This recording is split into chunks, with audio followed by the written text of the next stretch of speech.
എല്ലാവർക്കും വിനീത നമസ്കാരം. ശ്രീമദ് ഭാഗവതം ദശമസ്കന്ധം അധ്യായം 41 ശ്ലോകം 7, 8, 9, 10, 11, 12, 13, 14, 15, 16 10 ശ്ലോകങ്ങൾ ഇന്ന് നമുക്ക് നോക്കാം. അങ്ങനെ ഭഗവാനും ഏട്ടനും കൂടിയിട്ട് അങ്ങനെ പട്ടണം കണ്ടുകൊണ്ട് ആ പുതിയ വസ്ത്രങ്ങളൊക്കെ ഇങ്ങനെ ധരിച്ച് അങ്ങനെ അതിസുന്ദരന്മാരായിട്ട് ഇങ്ങനെ നടക്കുകയാണ് ആ രാജവീതിയിൽ കൂടെ.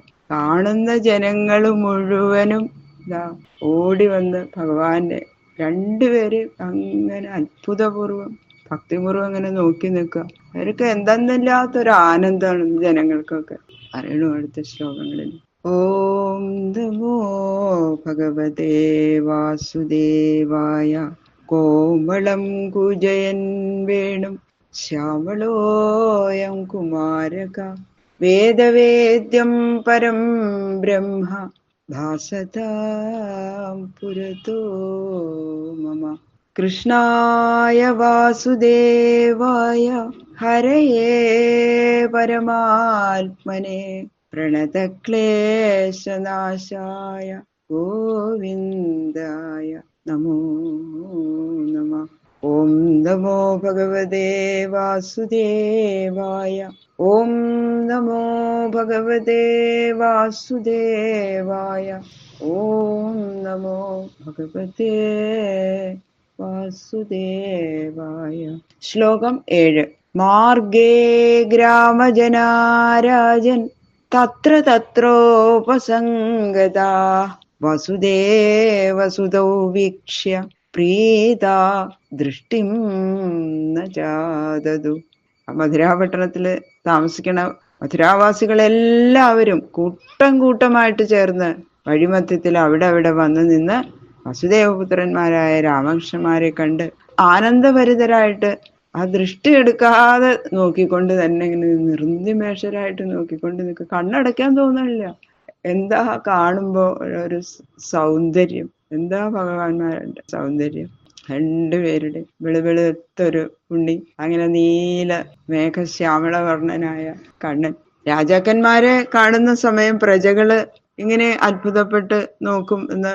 എങ്ങനെ അത്ഭുതപ്പെട്ട് നോക്കാന്ന് അങ്ങേക്ക് അറിവുള്ളതാണല്ലോ എന്ന് സൂചിപ്പിക്കണ പോലെയാണ് ശ്രീ ശിവബ്രഹ്മർഷി പരീക്ഷിത് മഹാരാജാവിനോട് പറയണത്. താവത് വ്രജൗകസത്തത്ര നന്ദഗോപാദയോഗ്രത പുരോപവനമാസാദ്യ പ്രതീക്ഷന്തോവതസ്ഥിരേ. അക്രൂരൻ സ്നാനത്തിനായിട്ട് കാളിന്തി തീരത്തില് തേര് നിർത്തിയല്ലോ. അപ്പൊ നന്ദഗോപുര് അതേവരെ അക്രൂരന്റെ തേരായിരുന്നു മുമ്പിലുണ്ടായിരുന്നത്. പിന്നെ അപ്പൊ ഇവര് അക്രൂരന്റെ തേരിനെ കടന്ന് അവിടെ താമസിക്കാണ്ട് മുൻപോട്ട് പോയി മധുരാപുരിയിലേക്ക് നേരെ പോയി. എന്നിട്ട് അവര് നേരത്തെ എത്തിയപ്പോ ആ മുൻഭാഗത്തുള്ള ഉപവനത്തില് ഇരുന്ന് രാമകൃഷ്ണന്മാരുടെ അക്രൂരനെ വരവ് കാത്ത് അവിടെ ഇരിക്കുകയായിരുന്നു അവര്, നന്ദഗോപനും ബാക്കിയുള്ള ഗോപന്മാരും. താൻ സമേത്യാഹ ഭഗവാൻ അക്രൂരം ജഗദീശ്വര ഗൃഹീത്വാ പാണിനാ പാണിം പ്രശ്രിതം പ്രഹസന്നിവ. അങ്ങനെ ആ നന്ദാദികളുടെ സമീപത്തിലെത്തിയ യോഗേശ്വരനായ ഭഗവാൻ ശ്രീകൃഷ്ണൻ തന്റെ കൈകൊണ്ട് വിനയുക്തനായ അക്രൂരന്റെ കൈ പിടിച്ചുകൊണ്ട് മന്ദഹാസത്തോടു കൂടി ഇങ്ങനെ പറഞ്ഞു.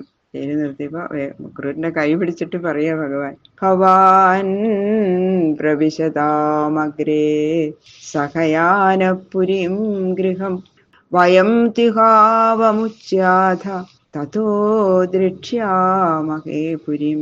ഞങ്ങള് പട്ടണത്തിലേക്ക് പ്രവേശിക്കുന്നതിന് മുമ്പേ തന്നെ അങ്ങ് തേരോടുകൂടി കംസനോട് ഞങ്ങൾ വന്നിട്ടുണ്ട് എന്ന് അറിയിക്കണം. എന്നിട്ട് അങ്ങ് ഗൃഹത്തിലേക്ക് പോയിക്കോളൂ. കംസനോട് പറഞ്ഞിട്ട് പോയാ മതി പറയാ. ദുഷ്ടനായ കംസന്റെ അടുത്ത് അധികം നേരം നിൽക്കണ്ട. എന്നിട്ട് അതുകൊണ്ടാണ് പറഞ്ഞ വേഗം പൊക്കോളാം ഗൃഹത്തിലേക്ക്. ഞങ്ങള് സാധനങ്ങളെല്ലാം ഇവിടെ വെച്ച് വിശ്രമിച്ചിട്ട് പട്ടണം കാണാൻ പോവുകയാണ് എന്ന് പറഞ്ഞു ഭഗവാൻ അക്രൂരനോട്. അക്രൂരൻ പറയാണ്, നാഹം ഭവത്ഭ്യാം രഹിത പ്രവേക്ഷ്യേ മധുരാം പ്രഭോ ത്യക്തും നാർഹസി മാം നാഥ ഭക്തം തേ ഭക്തവത്സല. ക്രൂരൻ എപ്പോഴും ആ ഉള്ളില് ഭഗവാന്റെ ആ രൂപം തന്നെ ഇങ്ങനെ ഉള്ളില് നിൽക്കുകയാണ്. ഭഗവാനെ പിരിഞ്ഞിട്ട് അങ്ങോട്ട് പോവാൻ തോന്നണില്ല. പറയണു, കംസനിൽ നിന്നുള്ള ഭയം തീർക്കാൻ ശക്തനായ ഹേ പ്രഭു, നിങ്ങളോട് കൂടിയിട്ട് മാത്രമേ ഞാൻ കൊട്ടാരത്തിലേക്ക് പ്രവേശിക്കണുള്ളൂ. നിങ്ങളെ കൂടാതെ ഞാൻ മധുരാപുരിയിൽ പ്രവേശിക്കണില്ല. അല്ലയോ സ്വാമി? ഹേ ഭക്തവത്സല, അങ്ങയുടെ ഭക്തനായിരിക്കുന്ന എന്നെ അങ്ങ് ഉപേക്ഷിക്കരുത് കേട്ടോ എന്ന് പറയുന്നു. ശരിയല്ല എന്ന് പറയാം. എന്നിട്ട് ഇതാ തന്റെ ഗൃഹത്തിലേക്ക് ക്ഷണിക്കണം. ആഗച്ഛയാമഗേഹാന്ന സനാഥാൻ കുറുവധോക്ഷജ സഹാഗ്രജ സഗോപാലൈ സുഹൃദ്ഭിശ്ച സുഹൃത്തമാ.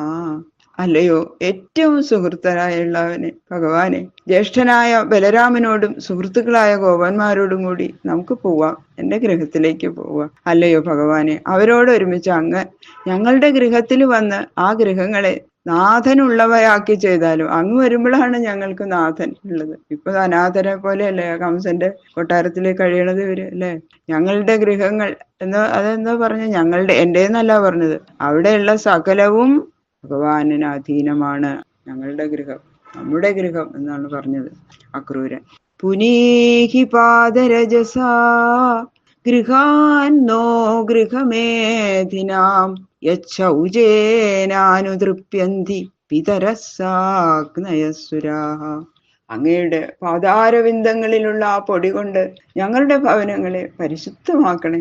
യാതൊരു പാദങ്ങളെ കഴുകിയ ഗംഗാജലം കൊണ്ട് തർപ്പിക്കപ്പെട്ടവരായ പിതൃക്കളും അഗ്നിയും ദേവന്മാരും അനുക്ഷണം തൃപ്തിപ്പെടുന്നു. അത്ര മഹാത്മ്യമേറിയ അങ്ങയുടെ പാദപത്മങ്ങളിൽ നിന്ന് പുറപ്പെടുന്ന പൊടികൾ എവിടെയെല്ലാം തട്ടുന്നുവോ അവിടെയെല്ലാം പരിശുദ്ധമായി തീരുമെന്ന് സംശയമില്ല. അതുകൊണ്ട് ഞങ്ങൾ ആ കാൽപ്പൊടി കൊണ്ട് ഞങ്ങളുടെ ഭവനങ്ങള് പരിശുദ്ധമാക്കണേ എന്ന് പറയുന്നു. ഗൃഹത്തിലേക്ക് ക്ഷണിക്കുകയാണ്.